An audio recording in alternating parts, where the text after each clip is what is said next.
Okay, Yeah. let's see. We're about 348 people. Yeah, around the world. What's going on, everybody? What are you all going to talk about? All right, I'll coming. tell you what we're going to talk about. First of all, let me tell you who I am. I'm Monica Lago-Kaytis, producer and CEO of Frogbot Films, and I'm also a Rise Up Animation mentor. I'm very proud to be, and Rise Up Animation is so excited to be part of LightBox Expo 2020. It's so exciting, the fact that Bobby, Jim, and the team were able to make this happen online. And we hope that all of you have an opportunity to take part in everything that LightBox has to offer. Today, I'm going to be moderating the panel, Rising Up, Intro to Rise Up Animation, with our founders, Frank Abney, Trent Correy, and Bobby Pontillas. Hey. The guys are going to explain exactly what Rise Up Animation is, why it was founded, and what the future holds. And then there's going to be a Q&A at the end, so please hold your questions until then. First, I want to introduce you to the founders of Rise Up Animation. So we're going to start with Frank Abney. Frank is an African-American director and animator that has worked in the animation industry for well over a decade in games, TV, and films at studios such as Walt Disney Animation Studios, DreamWorks Animation, and Pixar Animation Studios. Frank is currently directing an unannounced project at Netflix, and he is also preparing to release his short film, Canvas. Hey. See, my little clap. Sorry, I'm reading this part. Amazing. Thanks. Next. Yeah. Next. Amazing. Wow. We've got Trent Correy. Trent is a Canadian-born shorts director and animator at Walt Disney Animation Studios with over a decade of experience working in the animation industry, along with animating on films such as Frozen, Big Hero 6, Zootopia, and Moana. Trent directed the animated short film Drop, currently available on Disney+, so check that out. And most recently, Trent was the writer and director of the newly announced original Olaf short, Once Upon a Snowman, and that's going to debut on Disney+, October 23rd. Pew, pew, pew. Fabulous. Get your Disney Plus. Yo. Yeah. Dope. Amazing. Next. Amazing. Congratulations, Trent. Yeah, Thank you. But You're next we have Bobby Pontillas. Bobby is a Filipino-American artist that has worked in the animation and games industry as an animator, character designer, art director, and director for such studios as Disney, Tyco, Blue Sky, ArenaNet, and more. He's also an Academy Award nominated director for the animated short film One Small Step. Bobby is currently developing animated projects for both Disney Channel and Disney+. So, yeah. Wow, what group! And Bobby's dog's name is Pua, which most of you know, because Pua steals the show in every Zoom meeting. And I'm just going to throw something else out there too. This is exclusive to Lightbox right now. That we're so excited to announce our fourth founder of Rise Up, Monica Lago-Kaytis, right here. Monica has been with us since day one. Monica, like one of the first people when we started Rise Up, day one, she texted us, she emailed us and said, "How can I help? I want to be part of this." And she's been a driving force behind the scenes, in front of the scenes, every aspect. She's probably mentored 349 of you, however many of you are in this call. She's been a part of it. And let me give a little bio on Monica, and embarrass her a little bit too. Monica is a Hispanic-American writer and producer. Monica started her career at Walt Disney Animation Studios as a production assistant on Pocahontas. In her 23 years, I know she only looks 26. In her 23 years with Disney, she worked her way up, all the way up, to associate producer on Wreck-It Ralph and Zootopia. Monica made her live-action debut as a producer on the Christmas Chronicles, which all made us cry in the Christmas of 2018. 2018, yeah. Working alongside her director and husband, Clay Kaytis, who we're all big fans of too. We all love our Clay. Together, they run their production company, Frogbot Films. Monica is a Producers Guild of America member and is currently leading a working group within the organization to increase inclusion and visibility of BIPOC in animation. Monica also loves Baskin-Robbins Rocky Road ice cream.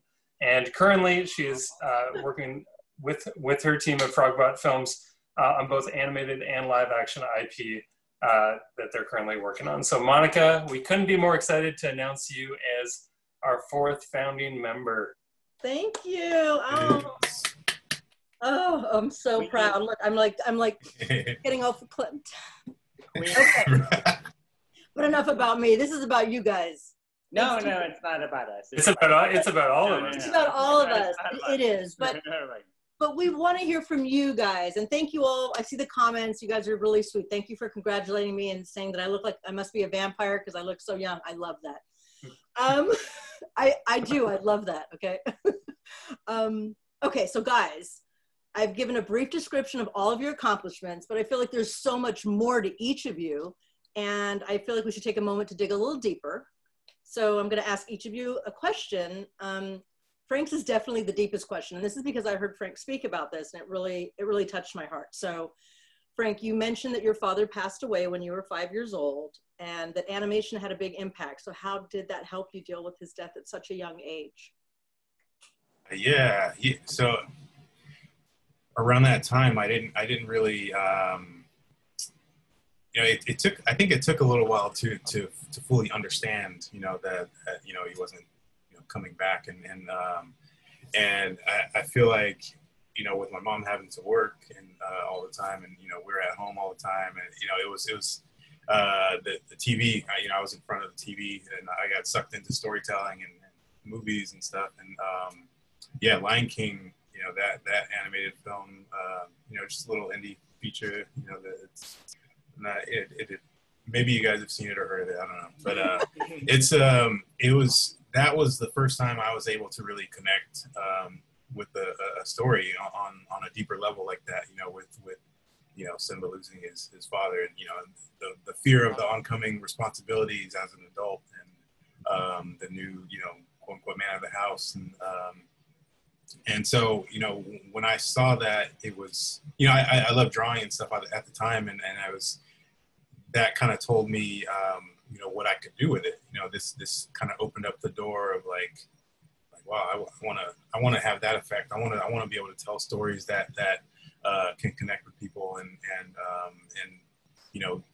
touch them in some ways that can help them feel like, they're not alone, that, other people can understand, their situation or how they feel. And so that was my introduction to wanting to, jump into animation or just storytelling in general. I love that. I mean, I love hearing that inspired you. My stepdad actually worked on The Lion King as well. Oh, nice. Like that was, it's a very important film for all of us, so. Yeah. Thank you. Yeah. All right, Trent, you're next. Now, you're Canadian. I don't know anything about that. No, I'm just kidding. I understand that you didn't take any art classes or draw until your senior year of high school. Like, how is that even possible? How is it you're so good? What? Well, that's true. I love that this question is very much less deep than the Frank question. But this is perfect. No, yeah. So I went to, I like to share this message because it, I hear at working at Disney, everyone that talks about their past, they're like, I knew I wanted to be a Disney animator when I was 4 years old. I drew and I did all these classes. But my story is not like that. My story is I failed grade 9 art. I didn't take art again in high school. And I found a teacher named Mr. Leduc who he had a film class. It was a live action film class. We made films, and he was just so passionate about what he did that rubbed off on me, and he really kind of mentored me in high school. And to be honest, I had no idea what I wanted to do until that last semester of grade 12. And I was like, what can I do with only an English credit? Because that's straight up all I got. So I'm just telling everyone here that you don't need to have a plan. And it was really this teacher and my mom, you know, who my mom's an artist, and she's like, well, why don't you take that love of film and art and combine them? And I had always loved animated movies. I just had never connected that was a job. You know, we didn't have guidance counselors telling us, we didn't have, you know, schools that were doing outreach for that. So that's how I got into it. And I just kind of learned on the job, and I'm just so excited about, you know, sharing that with you all, and also, you know, paying it forward with Rise Up here. So that's my less deep story. But it's pertinent. I think it's important for people to hear that, you know, you can start at any age. And I'm glad you brought up about the educational piece, because I too, even though I'm a little bit older than you guys, I grew up on Saturday morning cartoons as well. And I never thought it never occurred to me that there could be a job in animation for me. My mom was an artist. I could do art, but I was like, I didn't know that you could be a production person and a manager, and there's technology. So I love that Rise Up is doing that and helping people to, anyway, we'll talk more about that in a minute. Okay, Bobby, you ready for your question? You're muted. But Bobby, you're muted. I bet he's saying great things though. Oh, sorry. Don't be, it was great, because I was like, new problem. I just saw Don on this call, and I just want to give a shout out to Don of like, you know, anytime I interfaced with Dawn, she was so supportive. Dawn Yamazi? Yamazi, she's on this call. Hi, Dawn. Yeah, I saw her on this call, so I would be remiss to not give her a shout out. Absolutely. Support to like me and other artists and like anything else. You know, so many great artists at Disney Animation because Dawn created that program. My God. Yeah, seriously. Yeah. I talk about that a lot Yeah. during my mentees. Yeah. Okay, Bobby. And you know, the funny thing about Dawn too is like when you would go to SIGGRAPH or when you would go to any Comic-Con or anything, she'd be there, and then she would be like, I know your name. And it would make me feel so important that somebody from Disney knew my name. I'm like, what? Have you seen Dawn walk down the halls at those conferences? It's like the Godfather. Like everyone just parts, and she gives like the kiss. Kisses her ring. I mean,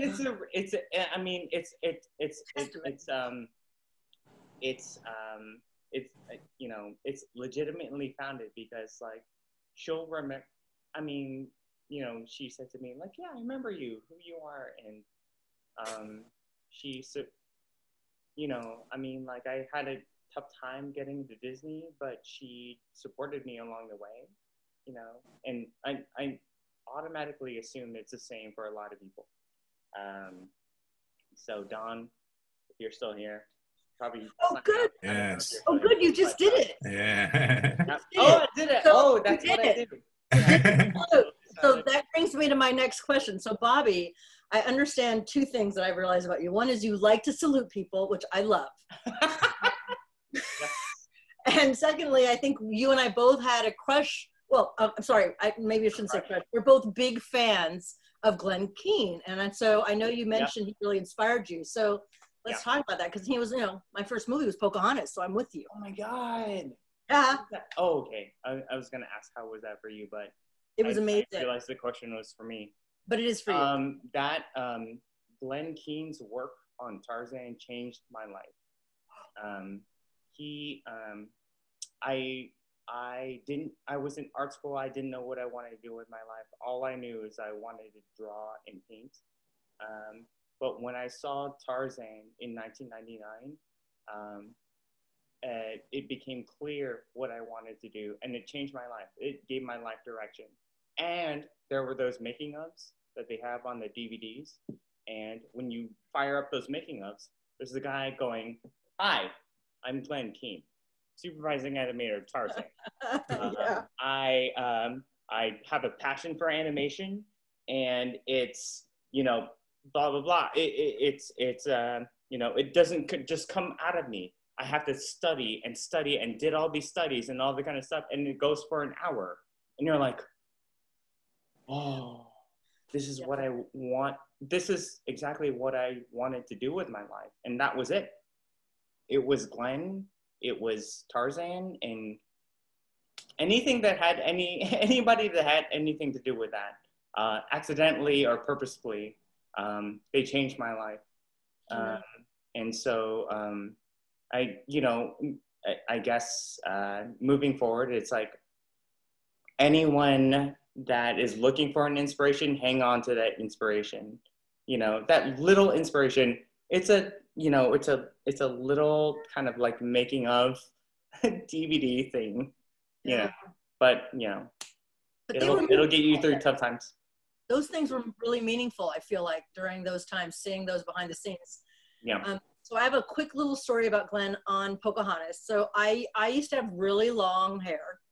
Some people who've known me a long time remember that. Before I lost it, I didn't really decide. Before I lost it to cancer, decided to go with the mohawk. But I had really long hair, and I didn't really have a part.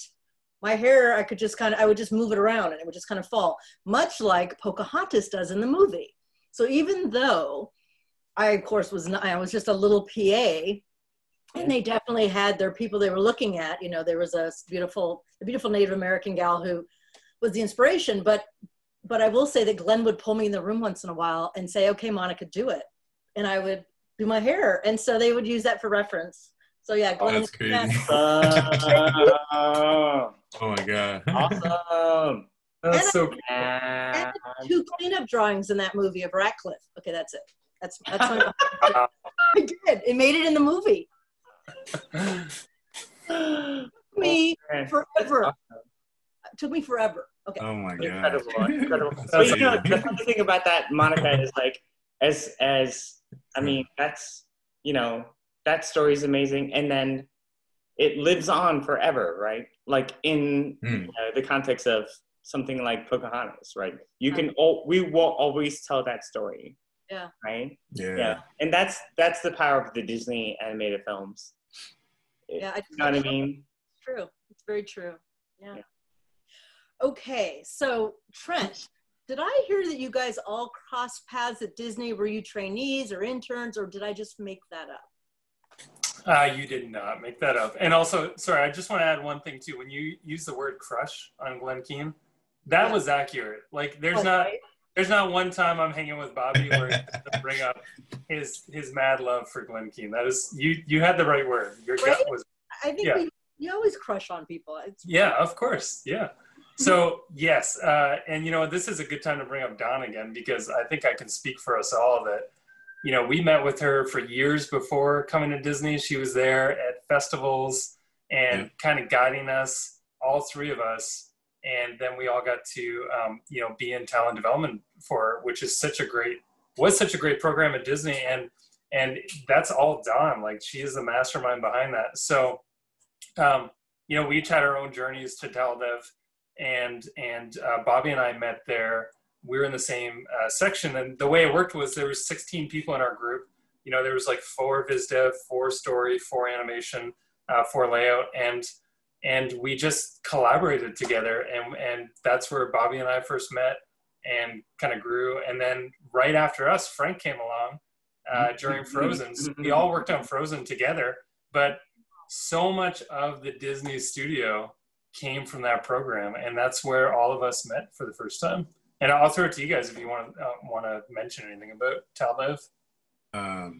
Yeah, I'll just quickly add, there's it's kind of crazy to hear about Trent's non-existent art training, because when I remember upon coming in, and it was like seeing this guy's work.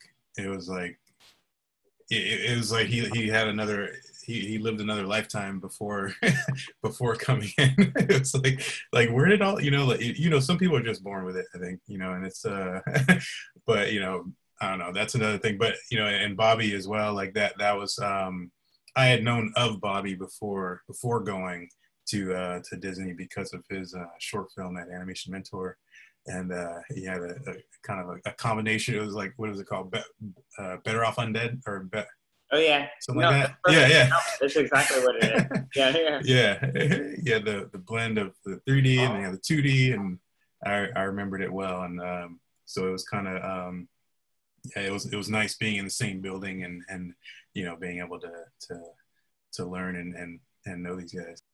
Yeah. And, you know, Frank, what I'll just really quickly add to that is that program was so unique because it brought in people from all around the world, different backgrounds, like different age groups, different everything. And just like there was this room, you know, you'd have Canadians and Israeli and Europeans and men, women, just everybody represented in this group. And it was just such a fun way to meet people and learn from each other. Yeah. Yeah. That's awesome. So Bobby, how did the idea of Rise Up Animation come about? Yeah, so in the beginning, I think it was about June or July or something like that. And we're all kind of sitting in this shitty situation of like quarantine and everything that happened with George Floyd. And I mean, everything was the worst, right? And I think, I mean, to be honest, that's kind of where it happened. I mean, of just kind of like this pit of just like bullshit. And I think at some point, you know, me and Frank and Trent were kind of keeping in touch. And Trent texts me and is like, man, there's got to be something that I could do, or there's got to be something that we can do. I've been donating or, you know, just sort of watching things, whatever I can do to educate myself. And I felt like a desperation, you know, like from my peers. And he was like, hey, you know, maybe if we did something in the animation space, right? You know, I mean, like we have all these skills, we have these privileges, we know all these people. What can we do now to help people of color? And that's what he said specifically. So we started to like brainstorm kind of ways that what could we do, like mentorships, that kind of stuff, or, you know, how to reach as many people as we could. And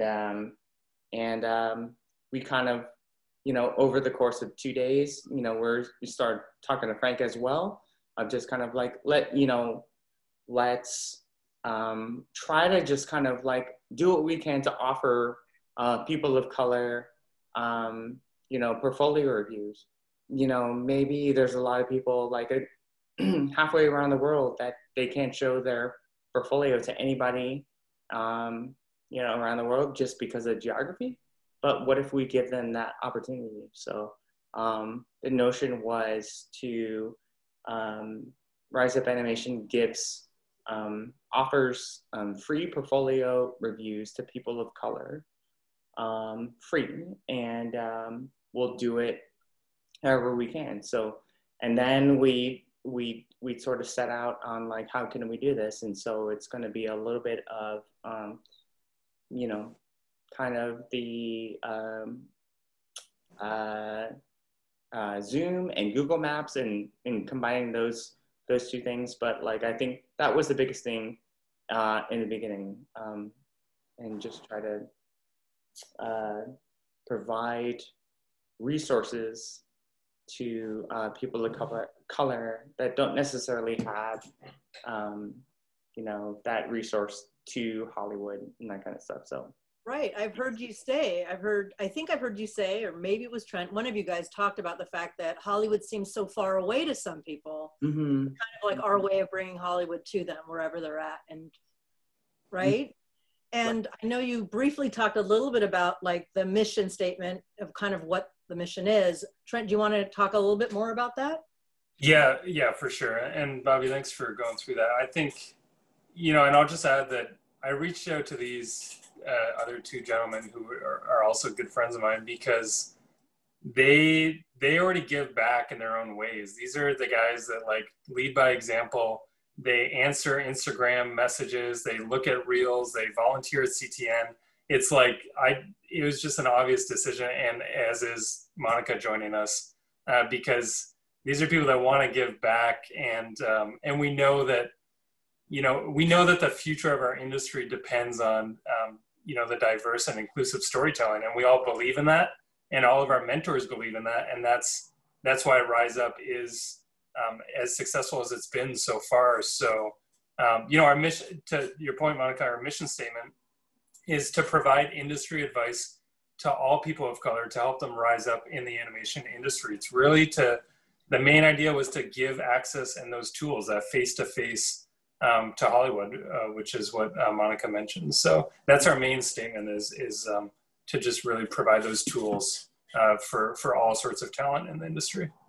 Right. It's really important for everyone to realize, those of you watching, and tell your friends that it's not just for artists. I mean, absolutely, we're looking at portfolios, but we're also doing, we're looking at resumes for production management personnel. We have music people, editors, technology. So just know that we're here for you. Yeah. So Trent, what about any kind of like, how does it work? Like how does Rise Up Animation work? Are there any kind of like rules or parameters that people need to know about? Yeah, for sure. So we have, we operate solely off Instagram right now. That's our main spot. That's our interface where you go to sign up. And I know a lot of you in the chat have probably signed up already, but we basically have a link in the bio, and that link, it's a link tree, and it provides a link to a Google form. And the idea is you just sign up on the Google form. You do have to be 18 years or older. For now, we are looking at, you know, the future of Rise Up, I think, holds versions of this where we can speak to high school students and younger and parents. But for now, it's 18 older for the one-on-one reviews. And that's really what this is. It's a one-on-one review that gives you FaceTime. Like, the idea is to get you face-to-face with like a Netflix director or a Pixar animator or a Disney development exec or like a producer, or, you know, it's that face-to-face that we're really excited about. So you sign up, we have over 20 disciplines for you to choose from. We look at specific disciplines. So we currently do not look at show pitches or scripts, but we do look at things like 2D animation, stop motion, lighting, look development, production management, like Monica mentioned. So we're looking at resumes, and even things like music and editorial. We go all the way through the pipeline. And basically the way it works is your mentor will reach out to you, and you'll get a mentor that has so much experience in the industry, and they'll meet with you. And I think Bobby can talk to this a little more, but these mentorships are definitely a two-way street. You know, this is, and Bobby can fill you in, but we're taking away as much from these mentorships as you are. So yeah. That's right. I was going to actually ask about that, because I did hear Bobby mention that it is not just a one-way conversation. It's not just someone lecturing a mentee. So that was you, right, Bobby? Yeah, it's definitely not like a mentor lecturing a mentee. It's a conversation. It's a connection, right? So, you know, we talked a lot to the mentors about how we wanted to structure this. And then we had a lot of great ideas of just kind of like it being an exchange of ideas. So I tried to keep that in mind as well. We can't control like how every mentor, conducts their session, but the way I try to conduct it is like I come in and it's to get to know you, right? It's not just, hello, I'm Bobby, I'm gonna tell you what I think about your work. But no, it's really about like, hey, I'm Bobby, who are you? How are you feeling? What are your aspirations? What are your dream jobs? What are your goals? What are some of the, barriers that get in the way of those goals? Let's talk about it, that kind of thing. I really, we really try to frame it along those lines of just kind of like, it's not a one-way street. It's about kind of connecting with everybody, right? We might learn a lot of things that we didn't even know before, which is crazy. And it'll change our lives. But like, it is really a back and forth. It is really a conversation more so than a straight portfolio review. So that's what we try to encourage. Yeah. And just to point out, just in case anyone, there's any confusion, it's definitely like, it's set up to be a one-time, you know, meeting with an industry professional. It can be in half an hour. Some people, if they have the time, we spend an hour, because I don't like to rush, but we can't, you know, not all mentors have that ability. So I love the fact that there is flexibility. Yeah. And in addition, you can sign up again every 30 to 60 days, and you can talk to potentially another mentor. You know, sometimes people will sign up for industry advice, and then we kind of get into what it is that they feel like they want to really be doing, or maybe what they're best at. And then I'll encourage them to sign up under that discipline. So just know that you can do that. And some mentors, we're cool with, like, if you want to email us afterwards, but it really is up to each individual mentor. So I like to manage people's expectations a little bit. Right. That's great. Yeah, and it's good to I like the if I don't know if Dina's in here, but the last one I've been working with so they, I mean, I asked up front, like, how would you want to do this? Do you want to jump on Zoom? Do you want to do email? Do you want, you know, but so we're doing email right now. So we're just emailing back and forth, and you know, kind of going from there. So it's really up to you. And I think that like Bobby was saying, like, that connection, I think that's number one thing, you know, just industry wide. I mean, I feel like the relationships are the things that's going to keep you, keep you in it for one thing, and keep you progressing, you know, like maintaining those relationships, building those relationships, and you know, not just, I mean, the work is definitely a big part of it, but yeah, those relationships are huge. Yeah. Yeah. They are huge. In fact, that was kind of my next question, because I was going to say that for me, you know, the meeting all of these different people from all around the world. I mean, I've always wanted to give back. When I was working at Disney, and I mean, this was a lot of years ago, we wanted to go into schools and get the word out, you know, so that's definitely something that's on the horizon for us for Rise Up Animation, is to get into schools and be planting the seed for people, you know, in 6th grade, junior high, and high school. You want to start early. But for me, it's been so rewarding to meet all of these people all over the world and hear everybody's story. And, you know, I mean, I've actually cried with a couple mentees. I mean, it's just so moving. So what do each of you, what do you feel like, what do you get out of the mentoring?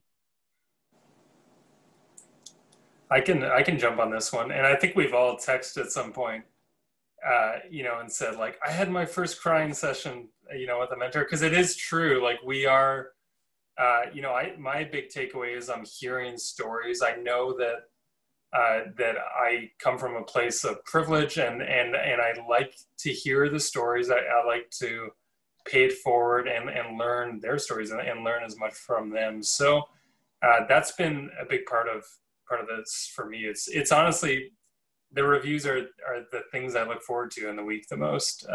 So paying it forward and hearing stories is definitely number one for me. Me too. Yeah, I think for me, I guess it's just the opportunity to be able to give something back, you know, because it was during that struggle of trying to get into the industry, there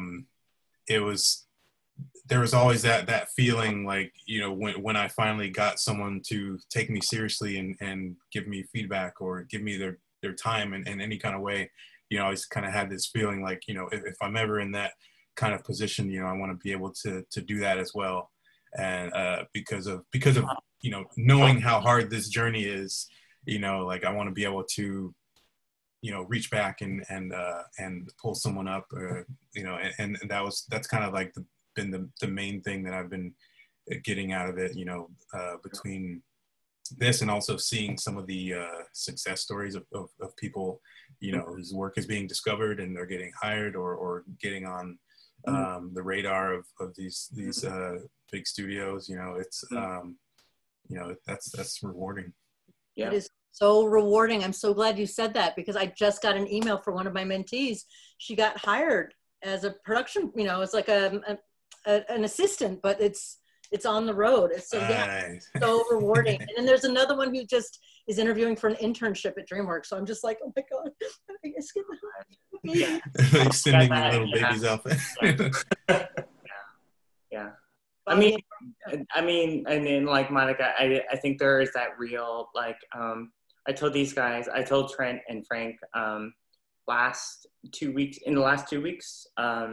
two production people got hired from their mentors in Netflix and Disney TV, which is great, which is amazing. And then I think you know, beyond that, I think with the program, I think, you know, we there's a lot of times I think you know, we can sort of be looking like generally and outward and that kind of stuff, but like, you know, when people get hired, man, hired, you know, into Netflix or into DTV, and that's crazy. I mean, like, hired, you know. And I wrote her a congratulations note, and she was like, yeah, man, it all happened because I signed up for the, you know, Rise Up. And I was like, fuck, that's crazy, man. You know, I mean, like, you know, yeah, I don't know. I mean, like, it can just kind of change your perspective, you know, I think. So anyway. It's that access that we've all benefited from. Yeah, I think that's what it is. I think that's what it is. Yeah. Yeah, all of us have benefited from mentorship or guidance or access to like events, and that's all we're trying to do, right? Right. Yeah, and we have to be really clear, like our initiative, our organization isn't about getting people jobs. We can't do that. We can't guarantee anything like that. But the fact that we're able to give advice and people can tweak their portfolios or change their resumes into a way that's eye-catching, they're getting the jobs on their own. So it's really exciting. Right. Yeah, I think so. I agree. So we do a lot of panels. Like that's a big piece of it as well. Can you guys talk a little bit about like how that came about? Was that always part of it? And how do you sustain it? Because you do quite a few. Yeah, I can talk about the panels.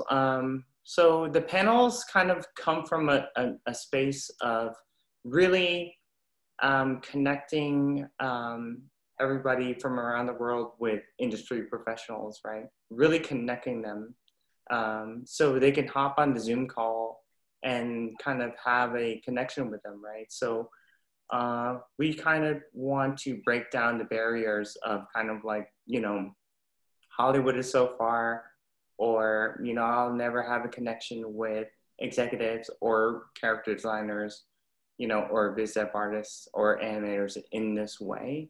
So if we can kind of break that down, so where they're kind of like in the loop of just kind of having a conversation with these people, I think that's the biggest goal. You know, I told you, everyone before, Monica, of like, you know, like panels kind of have, I think like 3 purposes. Like one of them is sort of amplifying the journey, right? The journey of, you know, Monica, you came from, you know, this place and you got to this place, right? And which was, monumental and kind of impossible, right? But you did it, you know, you did it. And how did you do it, you know? So that's a big part of it, the journey. The next one is, the next sort of panel we have is like isolating kind of the discipline, right? Animation, biz dev, character design, right? Like that's what Disney Week was, right? A focus on character design, right? Or a focus on storyboarding, right? And people loved it. I mean, like, loved it. So that's another type of like kind of panel. Like Mike Herrera's focus on storyboarding had like 2,800 people, which is fucking crazy, which is nuts. It's like the biggest meeting we've ever had. Mike Herrera. And yeah, people will say Mike Herrera's webinar is amazing. But people tuned in before they knew he was amazing. There was 2,800 people before he started getting going. So he was amazing. And then the last one is just amplifying underrepresented voices, right? So Latin American voices, Black American voices in directing. And so, I mean, we have those three, and we're open to anything more. But yeah, I will not discount I won't discount the sort of underrepresented voices too, because I think that helps for a lot of people. We had this Indian voices in animation just this last Wednesday, and we had so many people from around the world that were Indian or from India, and I think it was very moving, very affecting for the panelists as well as the attendees, you know, because it's an underrepresented voice, you know. Absolutely. Yeah, and I'll just add really quick that that you know, in terms of sustainability for these talks, you know, we're hoping to do one or two a week still. We want to continue doing that, and the best part is we have so many passionate people that want to share their journey, their voices to inspire, you know, people like them, people that look like them. And also we have people that want to do demos. We had, you know, some of you might've seen Wayne Unton did a demo. He said, I'll do a bouncing ball. He did a bouncing ball in 2D, stop motion, and CG. Wayne Unton, the Bob Ross of Disney, you know, so we're gonna start playing with more talks like that too. And aside from the Disney week, because I know that was recorded by Disney and they're not releasing that because it's proprietary to them. I get it. But aren't all the other panels, don't we record them and we're going to be putting them onto YouTube so people can see them? Yes. Yeah. Okay. Awesome. Awesome.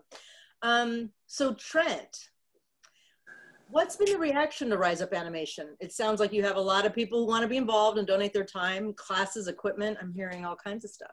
Tell us. Yeah, so it's been, you know, from day one when we put the word out there, you know, Bobby drew that great logo and we put it out there. The response has been amazing. I think, you know, Bobby, Frank, and I, when it started, just thought, hey, maybe 10 people will sign up. I don't know, maybe we can do this ourselves.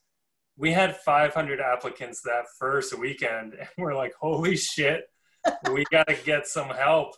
So when we put the word out to help, guys, the industry just came in droves for this. Like DreamWorks, Netflix, Pixar, Disney, Nickelodeon TV, just independent artists. Everyone was like, I want to be a part of this. I want to help. I want to do something. I want to pay it forward.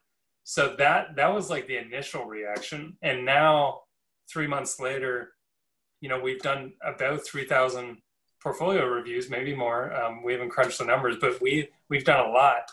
And Rise Up is looking to what phase 2 is. And right now, you know, Monica is a big leader in helping set up Rise Up as a nonprofit, which is super exciting. So we'll be an official organization. We have other help on that, Morgan and some others just really helping out to drive that. And Monica can speak more to that. And we also have like studios reaching out. We have companies reaching out saying, we want to donate. We want to donate classes. We want to donate Cintiqs maybe. We want to donate all these fun things. So we have a lot of groups reaching out. And our very own Katie Lowe, which if you've been lucky enough to have a mentorship with her, she's great. She is heading up a scholarship fund, which we're working hard at. So phase 2 of Rise Up is very exciting, but the main thing we're all focused on is that this cannot just be a response to George Floyd and the times we're in. This has to be a movement going forward. You know, it's not a moment, it's a movement, and that's what we're excited about. And all of our efforts now moving forward is how do we sustain Rise Up, right? You got it. You said it right. I don't feel like there's anything to add to that. Well done. Thank you. That's awesome. I will ask Frank though, if I may, what's your view of the amount of BIPOC in the animation industry today? I feel like there's I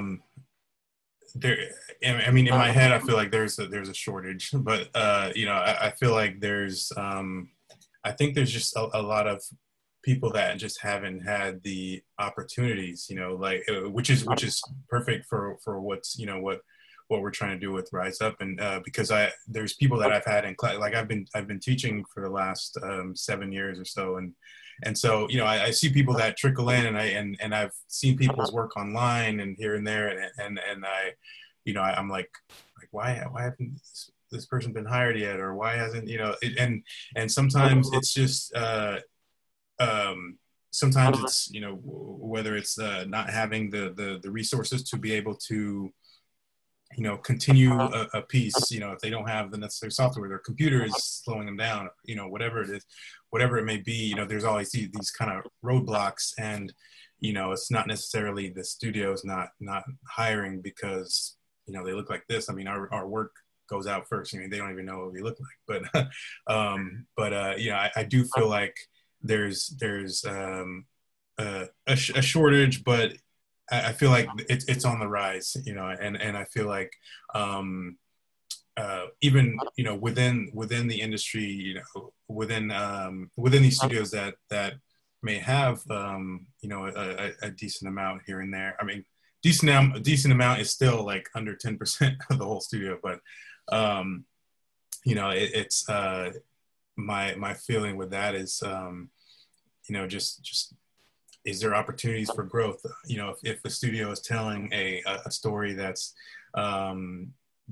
directed toward a particular region, are you trying to put the right people in place to help bring some authenticity to it? You know, or, you know, just yeah, I feel like there's a lot of room for growth, but, you know, I do see the needle moving. I agree with you. It was just a side thing. I was kind of, I don't know if you guys are hearing it. Yeah. I don't know if someone's like hijacking my the connection. I keep hearing like a little. I thought you were like playing something. I'm like. Oh, okay. Yeah, I was like, maybe I'm just hearing that. I don't know, but anyway, yeah.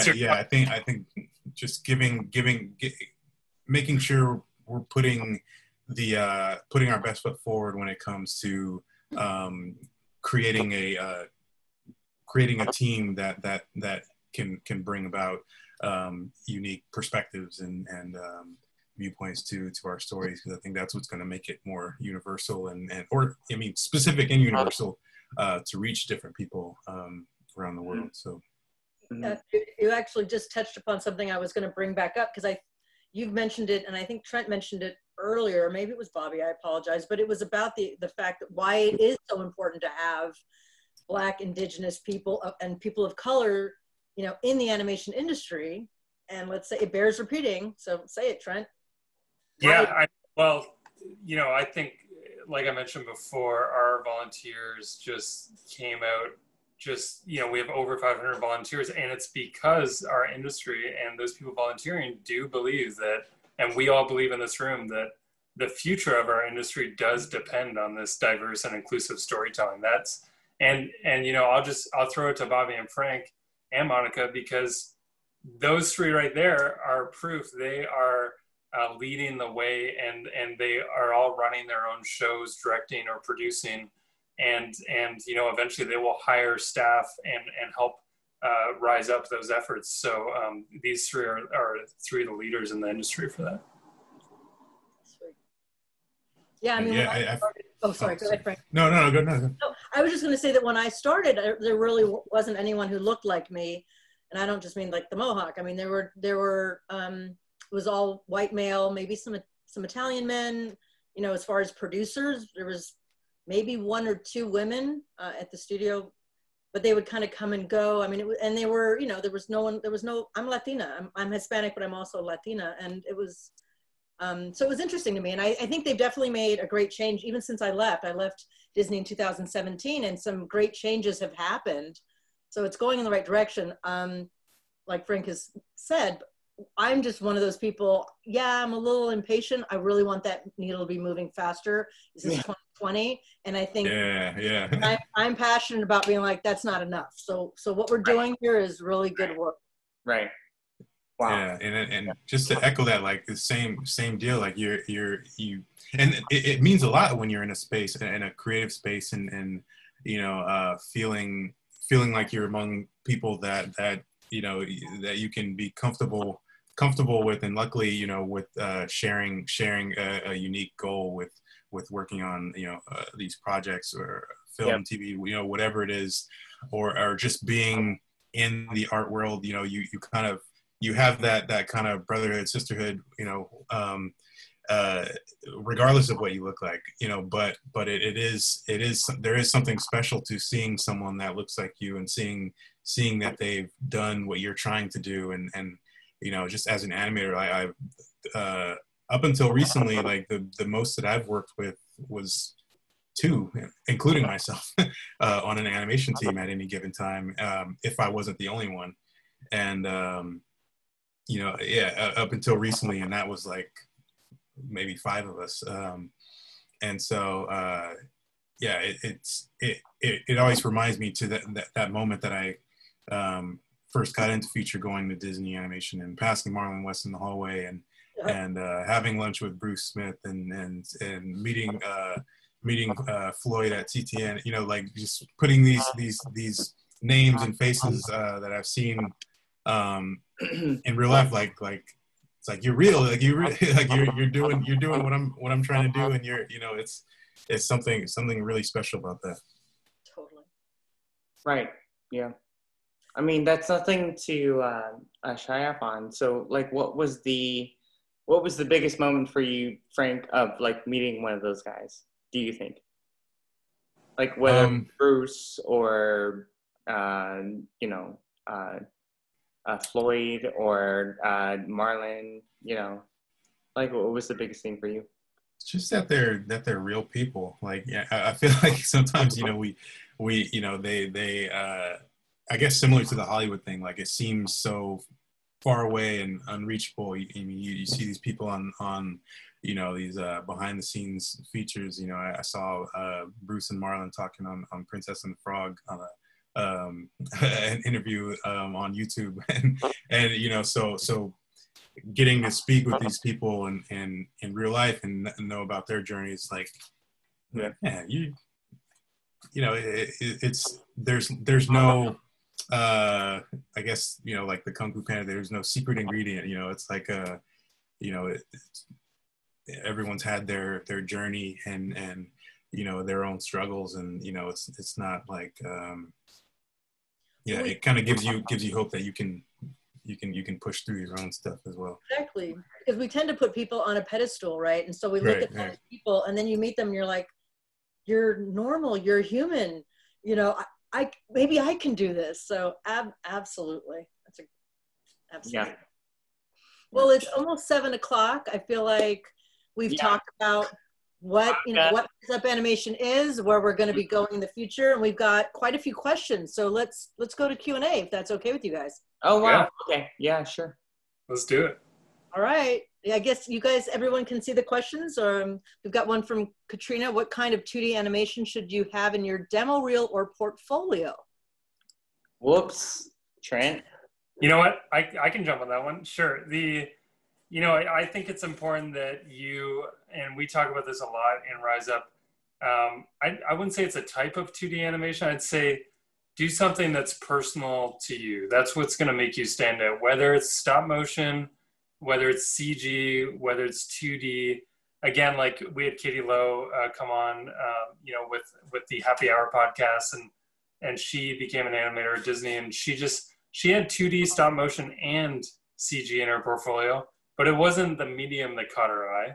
It was the personal touch that only is Katie, and that's, you know, that's for everybody. It's what makes you you, and what does that spark?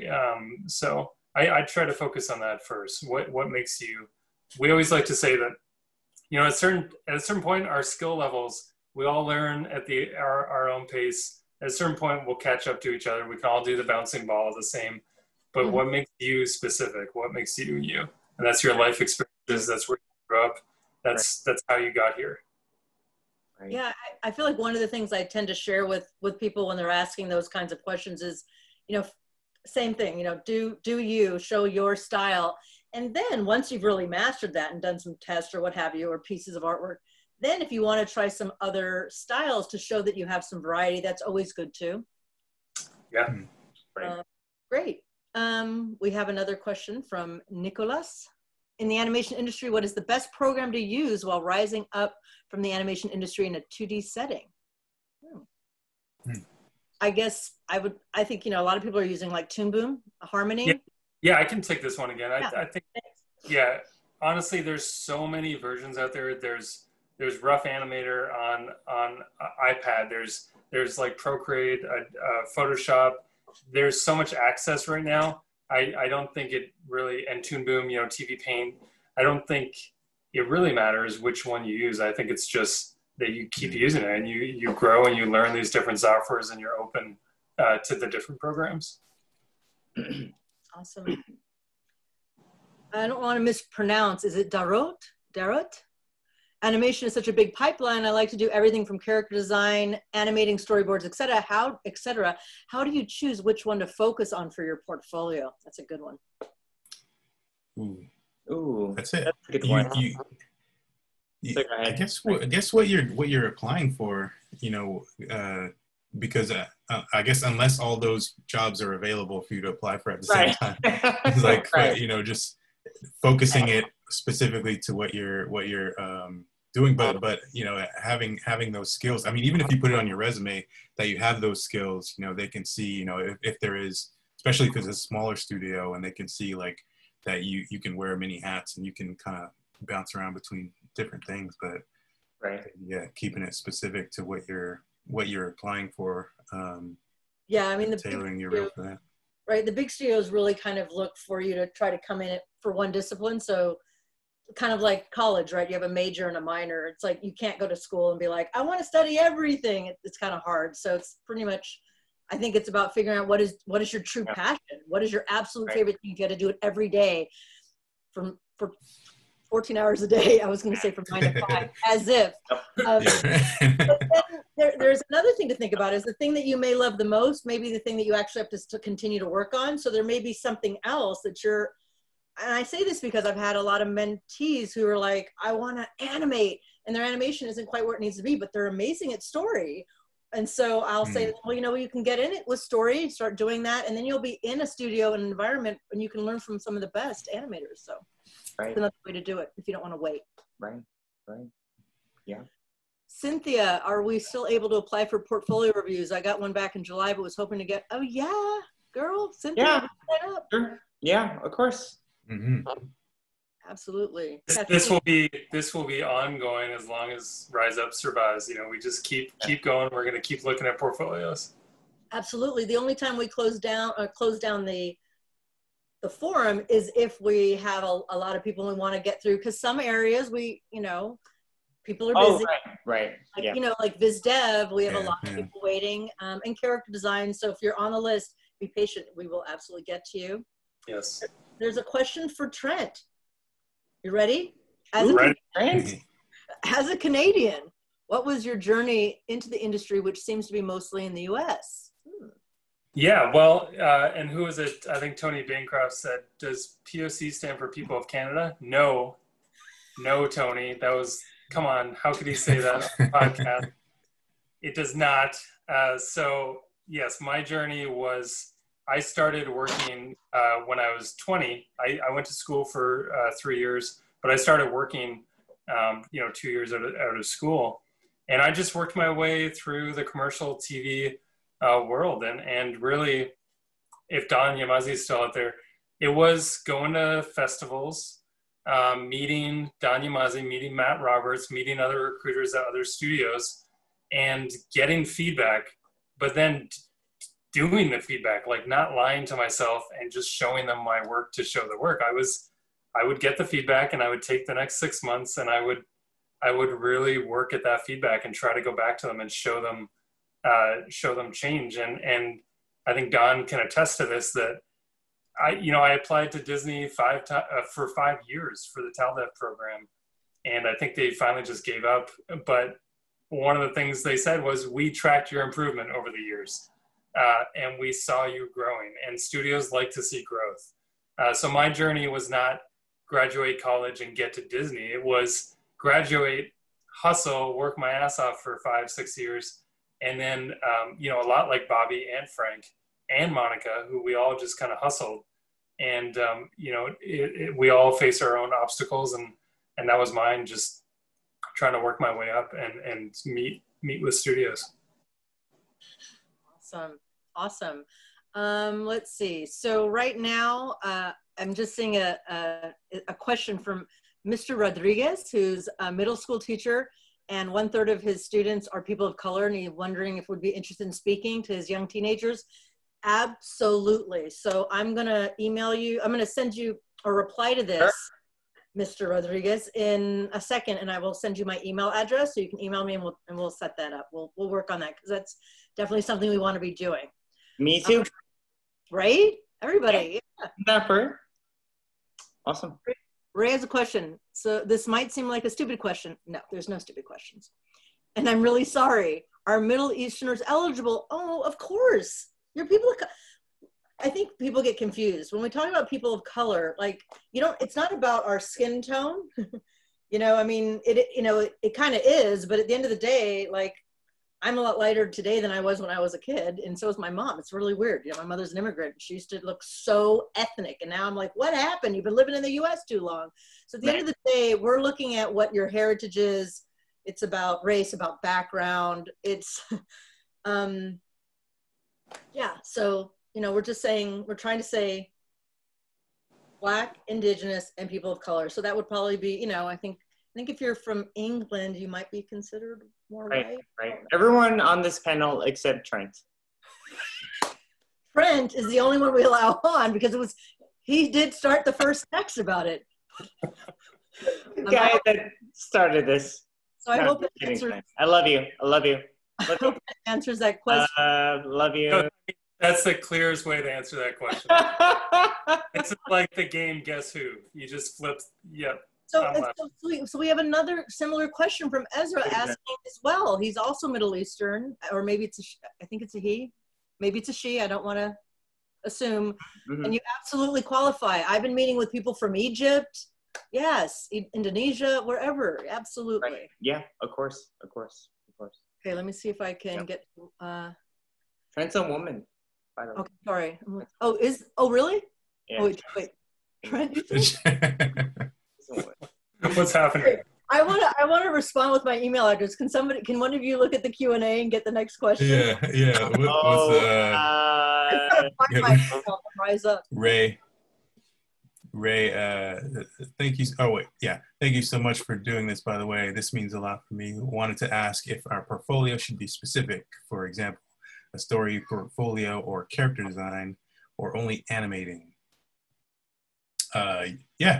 Yeah, I mean, it should be specific to whatever you're applying for, your interest. Because I think sometimes we can get like there are certain things we may be good at or decent at that we may not want to do as our main job. And I've been told before, it's like, if you don't want to do that stuff, like, keep that off of your reel. Keep that, just put highlight the stuff that you want to do, and yeah, for sure. Yeah, don't forget too, you can sign up for animation and then 30 days later sign back up for story. Get back into ones.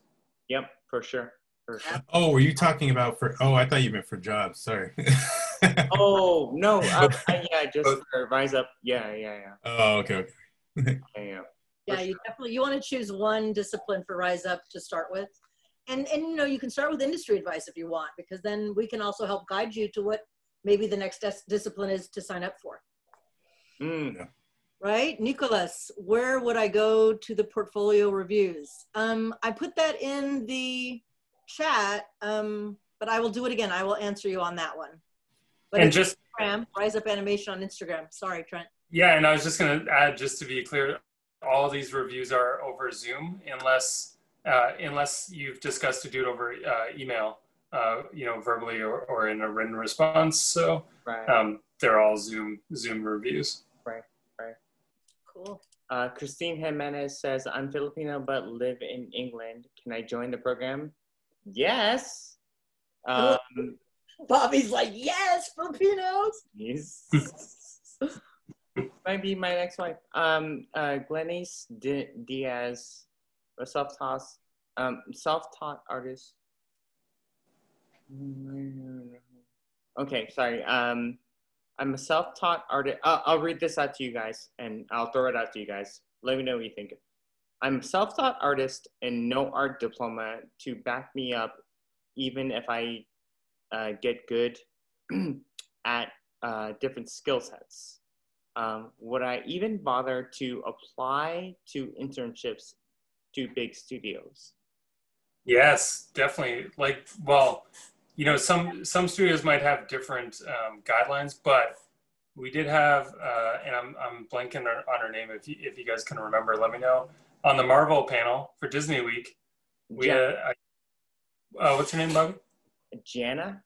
Yeah, Jana. So her story, her journey was that she finished high school and she didn't have the means to go to college, and she's self-taught, and she worked her way. She put her work online. She was on DeviantArt, Instagram, all this stuff. And now she works for Marvel Studios. She had a high school diploma, and she's now living in Burbank, you know, California, working for Marvel on their movies, which is amazing. Yeah. And something else that I would say is that if you're a great artist, like some people are just born with it. They're not like Trent, where they can just, you know. I'm not born with it. No. You know, and honestly, like if your portfolio is amazing, there's going to be very few people who are like, "What school do they go to?" Because I've had mentees ask me, you know, and they're struggling. They need to really be working it. And their parents want them to go to Cal Arts. And I'm like, look, Cal Arts isn't going to guarantee you'll learn a lot, but you have to also have that ability to be able to grow and grow your work, because at the end of the day, if you have a mediocre portfolio, even if you went to a big school, that's not going to guarantee you an in. So I just think that's important to mention. And then we should let Frank has a family and kids. So Frank, he's got a yeah. I got the little ones I gotta attend to, and my daughter, I think she may be TV. Oh, okay. Too, so. You gotta head out. But right, thanks, brother. Yeah, but I want to say thank you to you all for showing up and jumping in. I saw the questions, and I was like, oh man, I hope I can stay for all these. But it's great. It's great that you guys have all these questions, and you know, if I haven't scrolled through all of them, but if there's anything specific for me, feel free to email. You know, I'll get back to you. So, yeah, this was great. Frank, you're superhuman, man. Watching you juggle everything. And Frank, why don't you just give everyone your phone number if they have more questions? Oh yeah.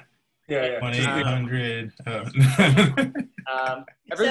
Everybody watch out for Canvas.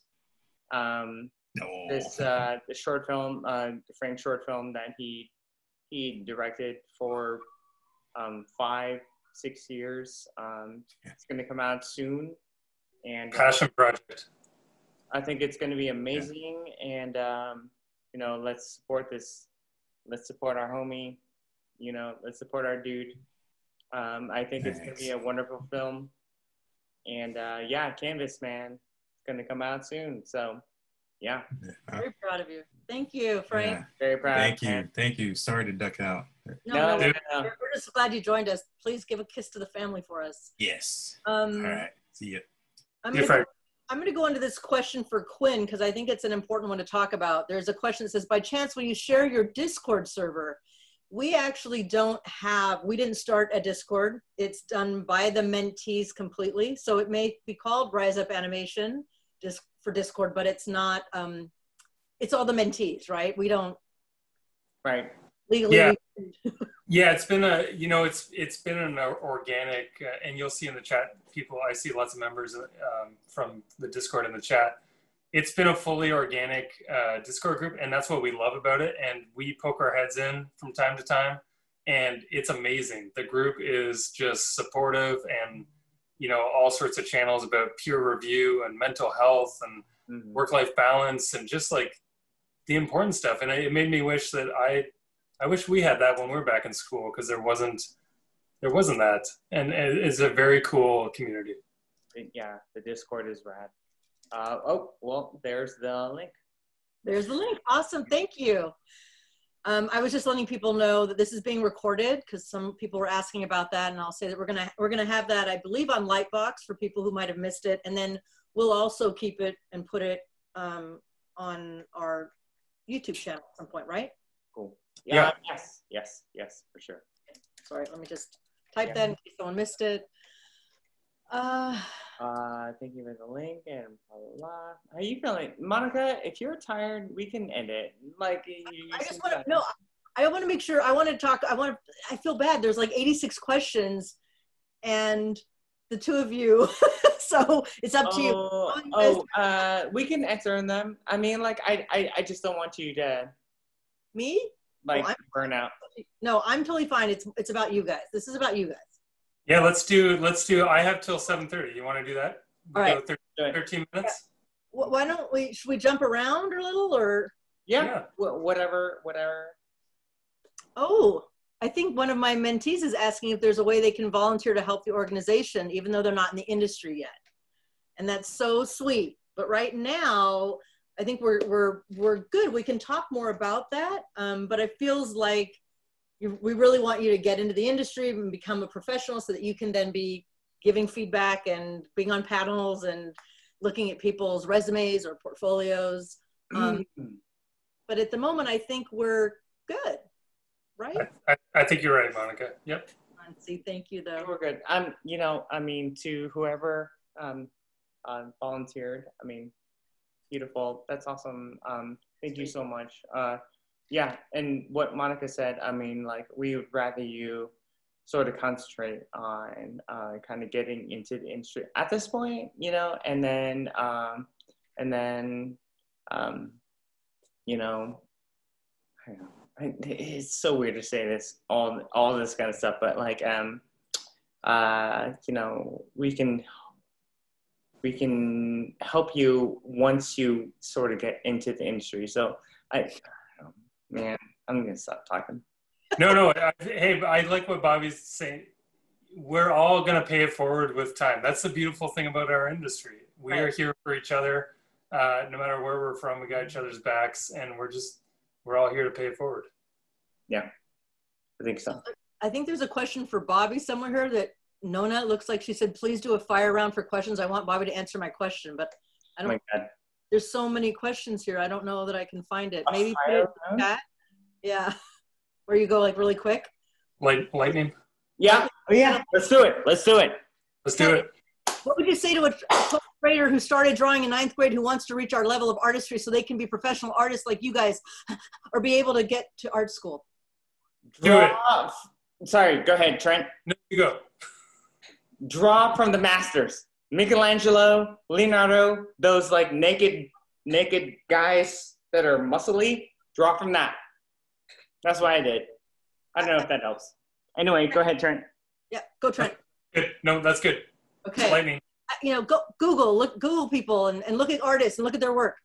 Anonymous attendee, I would like to know how we can actually land a job, since a lot of us are financially disenfranchised. We don't have access to a lot of programs to learn, or classes, or even time.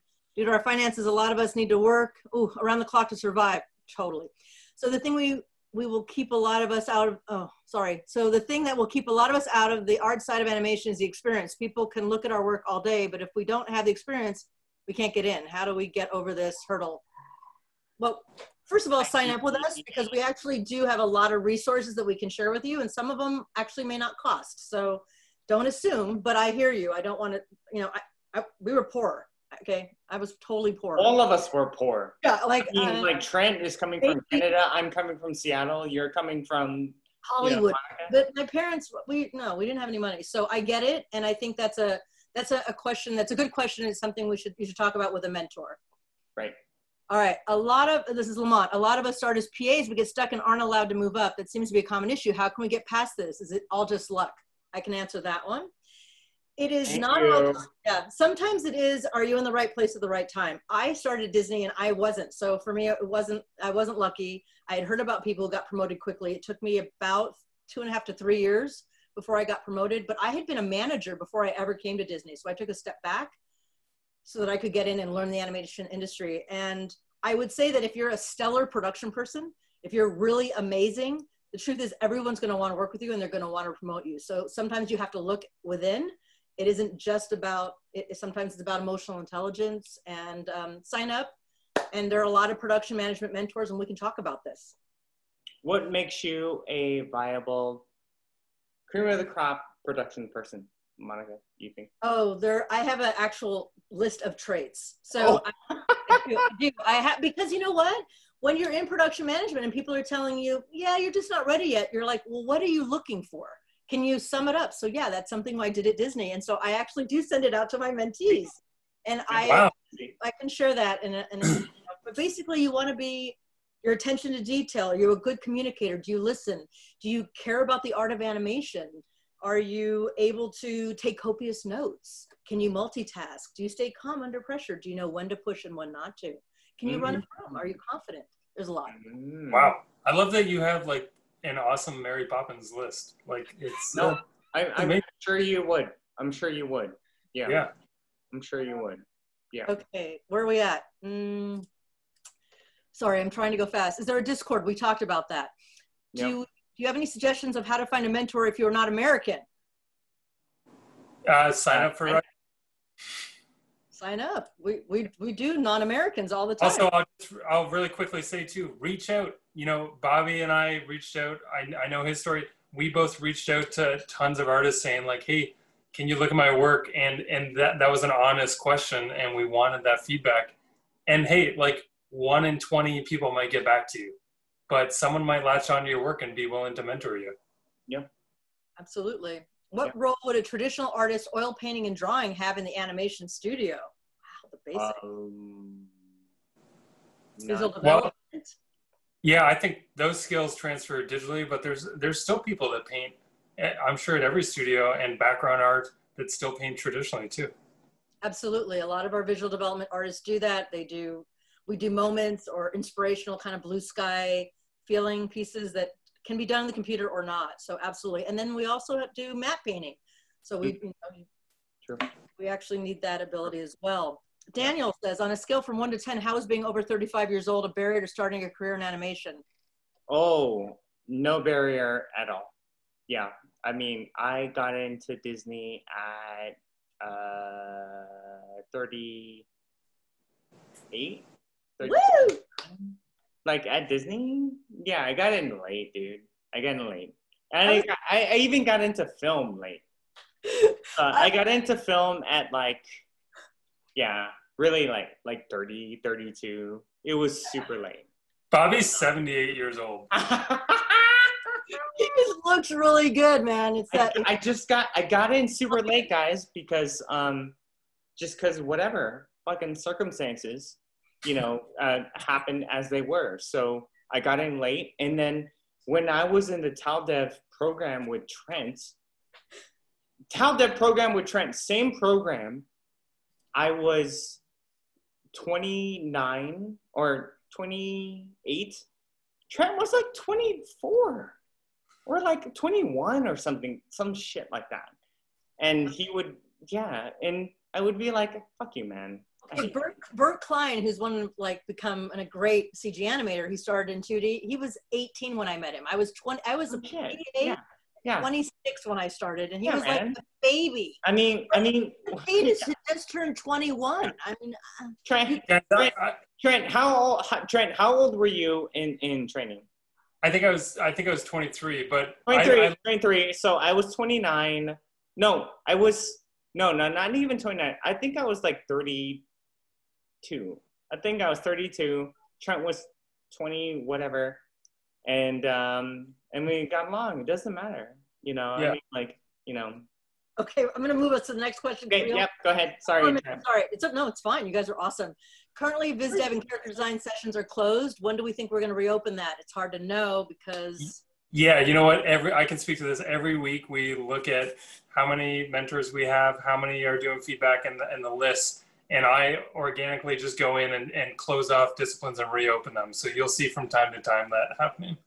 Cool. Ari, as a white Latina woman, which I don't know how you can say you're white if you're Latina, but that's me, who currently lives in Costa Rica, pura vida. I love Costa Rica. I definitely exclude myself from projects like Rise Up because I feel my skin color gives me privilege. Well, look, there's absolute truths that, you know, we have tried to, you know, people try to assimilate. You know, my mom came to this country as an immigrant, got her ass kicked every day because she couldn't speak English. And we were taught not to speak as much Spanish. Like, so yes, there is that kind of like people that have done that over the years as a necessity to survive. And unfortunately, Black people and people who are very dark in pigmentation don't have that ability. But you should not be excluded. So if you are Latina and you want to sign up, go right ahead. We, you know, when people sign up, there is a questionnaire, so you'll have to pick what your race or ethnicity is. And, you know, we don't judge. I will say that if I get somebody and they don't have any background that's of any kind of color, I would probably have a conversation with them. That has not happened yet. So I say go for it, Ari. Let's see, what's the best way to follow up with my Rise? It says, what's the best way to follow up with my Rise Up application, Trent? Well, right now we're just asking you to be patient. I'd say give it 3 or 4 weeks. Check your spam too, because we have had people, you know, get their emails go to spam. If you haven't heard back and it's been a month or more, just email us at riseupanimation@gmail.com. We go through all those. We check the list to make sure you're not falling through the cracks. There has been instances in the past where people do slip through, and we try to catch them. So just let us know. It does help when you let us know, and we can just let you know that you're on the list on the queue. Right. Anonymous question, and I think this is a great one. I mean, they're all great questions, but sometimes like something really strikes me, and it says, do you guys think there will be LGBT, probably Q, representation in feature films? I think that's exactly what you know, what this program and a lot of other programs and also other groups that are great, like WIA or Latinx, or you know, the whole point is to rise up those voices so that we do get the representation. Absolutely. I mean, I think it's already starting to happen. People are having the conversations. You know, Disney may not do that immediately, but I know that there are conversations that happen. You know, I think it depends on the company. You know, yeah. Disney may have a view of themselves, so I can't speak for them. Yeah. I know, I see in the thing, we're still waiting for a gay Disney prince. I agree, princess as well. But I think that the more we can get more voices in, the more then those films can be made. Yep. Right? There are a few things that I want from Disney is like a gay princess, and then yeah, that's all I want. I think. I don't know why not. I mean, yeah. Yeah, I know that I was so excited when we had the first Black princess, and for me, I had to be on the film. Like, yep. To me, it was that I lobbied to be on that film, and I was the production manager on Princess and the Frog because that was monumental. So, yep. yeah, absolutely. Yep. And I love that. Yeah. And I guess this might be a little bit I'll rely on everyone to remind me if this is insensitive, but like I wanted a Disney gay princess, but I also wanted a heavy, like an overweight, heavier set princess as well for Disney. You mean when the maybe natural like curves? Yeah, natural curves. That's also what I wanted to. I've always wanted to see that, and I'm always like, why do they always look like Belle, or like? Why do they always look like Tiana? You know, I might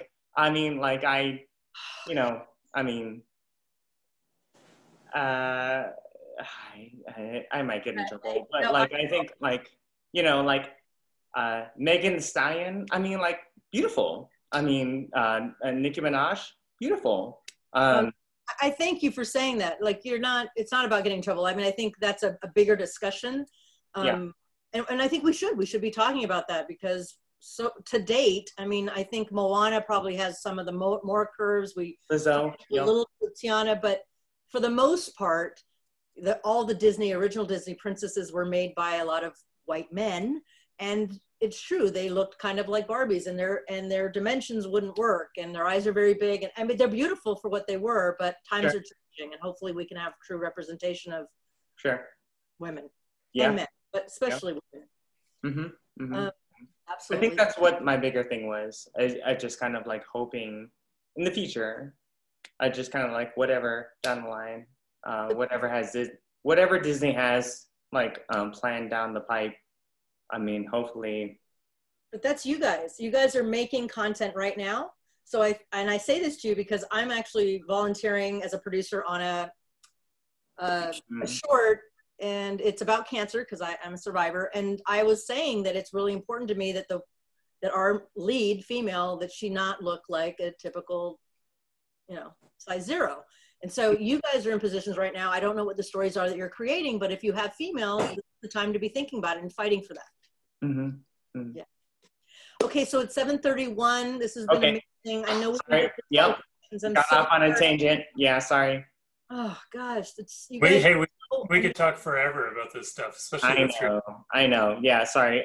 Do you want to pick one last one, Monica, that you want to end on, and then we can? I think each of you should pick one because I've been kind of just going in order of them coming in. Well, you know what? I will just instead of picking a question because I do have to run, but I would just like to say that this has been awesome. The Rise Up family, you guys in the chat, our volunteers are just like, we have social media volunteers, we have people that are helping with admin support, and having Monica join us as a founder,